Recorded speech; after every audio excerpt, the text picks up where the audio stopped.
झारखंड की राजनीति में अगर किसी नेता का नाम आए दिन अपने काम से ज्यादा बयानों की वजह से सुर्खियों में रहता है तो उसमें सबसे ऊपर नाम आता है झारखंड के स्वास्थ्य मंत्री डॉक्टर इरफान अंसारी का।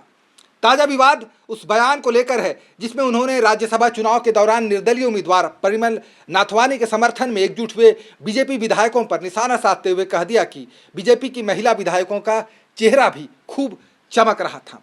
सवाल सिर्फ एक बयान का नहीं है, सवाल यह है कि क्या एक संवैधानिक पद पर बैठे मंत्री को राजनीतिक विरोधियों खासकर महिला जनप्रतिनिधियों को लेकर इस तरह की टिप्पणी करनी चाहिए थी। और उससे भी बड़ा सवाल, क्या झारखंड के स्वास्थ्य मंत्री का ध्यान स्वास्थ्य व्यवस्था पर ज्यादा है या फिर रोज नए नए विवाद पैदा करने पर।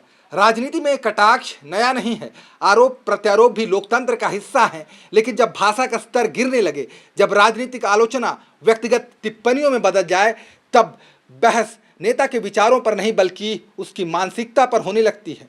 और इरफान अंसारी के साथ भी यही हो रहा है।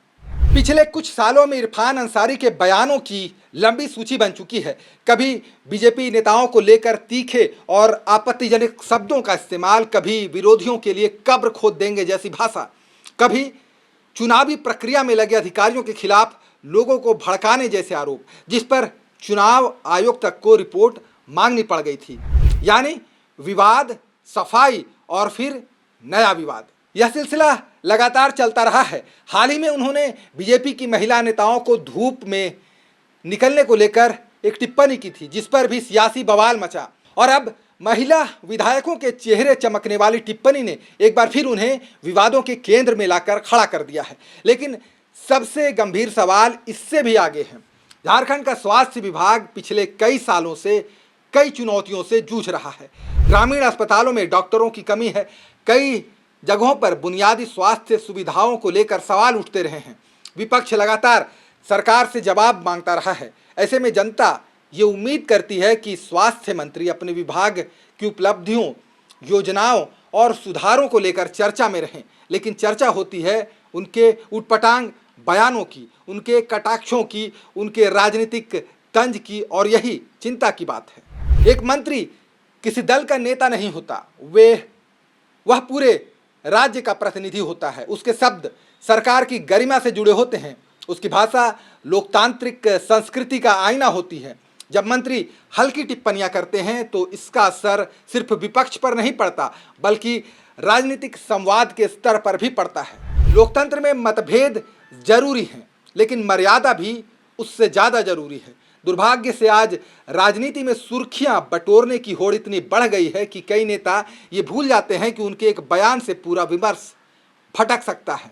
इरफान अंसारी का राजनीतिक अनुभव कम नहीं है, वे कई बार विधायक रहे हैं और आज कैबिनेट मंत्री हैं। ऐसे में उनसे परिपक्वता, गंभीरता और संतुलन की अपेक्षा स्वाभाविक है। लेकिन जब बार बार वही नेता विवादित भाषा का इस्तेमाल करे, बार बार उसे सफाई देने पड़े और बार बार उसके बयान ही खबर बन जाए, तो यह सवाल उठना लाजमी है कि आखिर वह अपने पद की गंभीरता को कितना समझता है।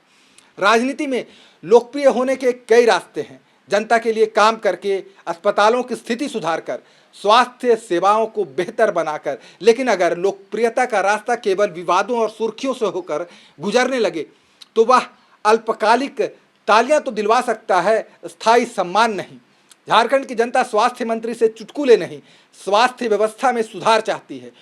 उसे राजनीतिक मस्खरी नहीं, जिम्मेदार नेतृत्व चाहिए। उसे बयान नहीं, परिणाम चाहिए। और शायद यही वह संदेश है जो इरफान अंसारी को सुनने की सबसे ज़्यादा ज़रूरत है, क्योंकि मंत्री पद केवल शक्ति नहीं देता, वह मर्यादा और जिम्मेदारी भी मांगता है। और लोकतंत्र में अंततः जनता उसी नेता को याद रखती है जो अपने काम से पहचान बनाता है, विवादों से नहीं। खबर का मतलब बवाल न्यूज। हमारे चैनल को सब्सक्राइब जरूर करें।